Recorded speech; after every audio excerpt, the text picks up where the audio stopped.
Alright guys, here we go. Example 5 for 4.1. We're still graphing. The only difference is, unlike example 4, your asymptotes are no longer going to be x equals 0 and y equals 0. Well, how do I know that? Because unlike example 4, in example 5, notice that you actually have an h value and you also have a k value. Well, how do you find the vertical and the horizontal asymptotes when you actually have these?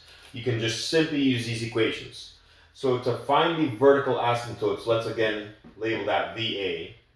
You have to solve for x by setting this thing right here equal to 0. So I'm going to take my equation x minus 3, I'm going to set it equal to 0 and solve. And when you add 3 to both sides, you'll get a vertical asymptote of x equals 3. To get your horizontal asymptote, just simply set y equal to your k value. So in this case, my horizontal asymptote would be y is equal to my k value, which in this case is a 2. So before you graph the curves, the very first thing we need to do is go ahead and graph the vertical and the horizontal asymptotes. Alright, so here we go. Let's draw my x and y axis. And let's go ahead and draw the asymptotes. So you have your vertical one at x equals 1, 2, 3. There's your dotted line. And you have your horizontal asymptote on y equals positive 2. So on your y-axis, go up to the number 2 and draw your horizontal asymptote. So now let's make this simple. Rather than picking x and y values like I did for example 4, you already know you're going to have two curves on the top right and on the bottom left. So to make it easy, just simply draw a curve on the top right part and draw a curve on the bottom left part. Now for those of you guys asking, well, how do you know it's not the one on the top left and the bottom right instead? That's if we were to have a negative sign right here next to your fraction. But no negative sign means it's just like your parent function for example 4. It should be on the top right and the bottom left. The most important thing here is to graph the vertical and the horizontal asymptotes first. Okay? So they're always going to be on the top right and the bottom left, unless you have a negative sign in front of that fraction, which then changes it to the top left and the bottom right instead. Okay? Now let's try several more just to make sure you guys know what you're doing. Before we go on, we still have to talk about how to find a domain and range. So we found the asymptotes down here. Your domain and range. Your domain in this case, and let's write it in the fancy way that we use for example 4. For your domain and range, your x values can be anything they want except for what number that dotted line hits, because these values are undefined. Any number on this dotted line is undefined and it doesn't exist. And if you look at the vertical one, it looks like it crosses the x-axis at the number 3. So for all of your x's, your x value can be anything except for that number 3. So all reals except for 3. Your domain, let's see, it can be anything except the number, it looks like it hits 2 over here. So here I'm going to write, hey, for all of your y's, y can be anything it wants except for the number positive 2.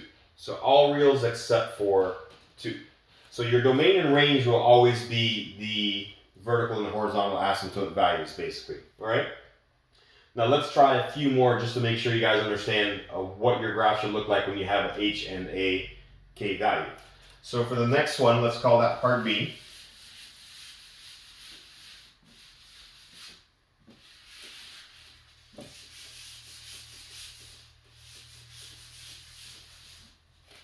All right, for part B, let's go ahead and graph g of x equals 1 over x plus 2 minus 4. So first things first, we're going to go ahead and graph the vertical and the horizontal asymptotes first. Your vertical asymptote, VA, is x equals h, as in set this thing equal to 0 and solve it in order to get what your h value is. So if I set this equal to 0 and solve for x by subtracting 2 on both sides, x, in this case, x will be a negative 2. It's kind of similar to what we graphed before when we graphed parabolas. This is the inside value, and we always have to take the opposite of the inside value, right? Kind of the same thing there. You can do that for your x value only. Now for your horizontal asymptote, it's y equals k, and in this case, your k value is the number -4. So here we're going to write y equals -4. So for your x values, the quick way to get it is just to take the opposite number of what they give you. So opposite of a +2 is a -2. For the k value, it's pretty straightforward. Whatever they give you is what your horizontal asymptote is. So let's go ahead and graph that. So let's graph the asymptotes first. You have 1 on x equals -2, so your x-axis go left 2, and draw that vertical line. You also have 1 on your horizontal asymptote being y equals -4, so on your y-axis go down 1, 2, 3, 4, and draw that horizontal dotted line there. So we can actually talk about domain and range real quick while we have it. Well, actually, let's go ahead and graph it first. So your graph, you know you're supposed to have two curves. You know for a fact that one's going to be on the top right side, and the other one's going to be on the bottom left side. This is how it should always go. Unless you have a negative sign in front of your fraction, which is going to cause this curve to flip down here and this curve up here. But I didn't see a negative sign, so it remains the same as your parent function. So basically, no negative sign in front of x. You should have a curve on the top right and the bottom left. If you do have a negative sign in front of the fraction, you should now have one on the top left instead and the bottom right instead. So as I mentioned before for part A, the most important part was go ahead and graphing these vertical and horizontal asymptotes. Okay? Now let's talk about the domain finally. Your domain can be any number out there except for where it crosses the dotted line. And as you guys can see, it crossed it at -2. So here I'm going to write, let's do it up here, your domain. For all of your x's, x can be anything except for that number -2. For your range, your y's, y can be any number at once except for, let's see, where does it cross the y? It crosses it at -4. So it can be any number except for -4. All right? So again, your domain and range will basically always be the numbers that we have for your vertical and horizontal asymptotes when it's in this form. Okay? And that's all there is to it for this video, guys. So make sure you graph the h and your k value first, the vertical and the horizontal asymptotes.